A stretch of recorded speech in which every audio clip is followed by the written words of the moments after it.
dans les prochaines heures, d'ici 1 ou 2 jours, les pionniers de l'UDPS vont prendre une position. Probablement une conférence de presse pour s'exprimer de nouveau, parce que nous avons tenu une conférence de presse avant la tenue du conclave. Le conclave s'est tenu et des résolutions. Il est logique que nous puissions tenir notre conférence de presse pour nous prononcer sur ce qui s'est passé là-bas. Nous ne pouvons pas être satisfaits pour quelle raison? Simplement parce que dans ce genre de rencontres, d'abord, quand nous sommes exprimés et que nous avons soutenu le président de l'UDPS dans son initiative de rencontrer l'opposition, pour nous, il s'agissait de convaincre des partis de regroupement de l'opposition pour qu'ils participent au dialogue. Parce que notre conviction est que le dialogue est salutaire dans les conditions actuelles pour le pays et même est important pour l'UDPS. Pourquoi pour l'UDPS? Parce que l'UDPS ne peut accéder au pouvoir que par la voie des élections. Et dans les conditions actuelles, on dit qu'il ne va plus être possible d'organiser des élections dans les 3 mois qui viennent.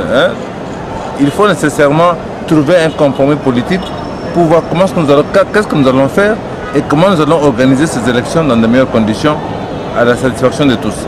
Donc, or, il s'est tenu un conclave. Ce n'est plus que le président de l'UDPS rencontre des plateformes politiques pour les convaincre, ça devient un conclave qui prend des décisions.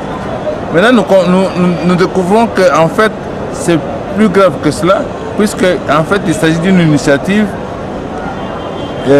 qui lie Moïse Katumbi, certains proches familiaux du président Tshisekedi et les Belges. Et à ce moment-là, ça n'a pas une autre tournure. Ça devient en fait quelque part de complot, que les Belges veulent mettre quelqu'un à la tête du pays.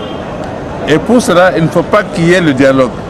C'est comme ça que beaucoup de gens qui ont été sélectionnés pour partir à Bruxelles sont des personnes anti-dialogue. Donc à ce moment-là, il y a une sorte de dérapage.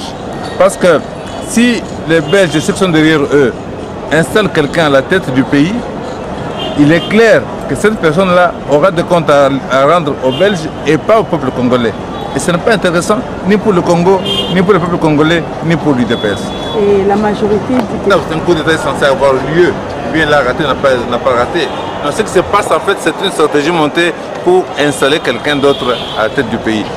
Comment on compte procéder manifestement? C'est laisser pourrir la situation, donc la stratégie du chaos. Et dans ce chaos, on va installer quelqu'un et tenant compte de la misère de la population. Et si vous observez bien, vous verrez que tous les prix sont en train de monter. On dit qu'il n'y a pas d'argent pour les réserves de change pour quelques semaines, les téléphones ça grimpe. Donc on crée les conditions de l'explosion sociale. Et à ce moment-là, ce sera plus facile de manipuler les Congolais et d'installer quelqu'un au pouvoir. Donc aller au dialogue, c'est anticiper ce scénario machiavélique. Et donc quelque part, nous pensons nous que le président de l'UDPS a été induit en erreur par son entourage proche, qu'il soit familial ou bien même politique, mais il a été induit en erreur parce que logiquement, il ne peut pas prendre des décisions qui vont à l'encontre des intérêts de l'UDPS et des intérêts du peuple congolais. Parce que s'il n'y a pas d'élection, que devient l'UDPS? L'UDPS a besoin des élections pour accéder au pouvoir. S'il n'y a pas d'élection, on fait quoi? Donc ça, c'est notre point de vue. Et à cette matière-là, on ne fait pas de sentiments, on ne fait pas la politique avec ses tripes, on doit faire la politique avec sa tête, on doit réfléchir, analyser les faits, on ne fait pas de sentiments. Et les faits démontrent qu'on va être pris de court d'ici quelques mois, 2 ou 3 mois, on peut être pris de court et ramené à la case de part, c'est-à-dire repartir pour 10 ou 15 ans encore avec quelqu'un qui nous aura été imposé à la tête du pays. Ça, ce n'est pas acceptable. Donc quand on dit ça, ce n'est pas question d'individu, non. C'est une simple observation. Et beaucoup de gens agissent par ignorance. Beaucoup de ceux qui ont été à Bruxelles ne pensent même pas à cela.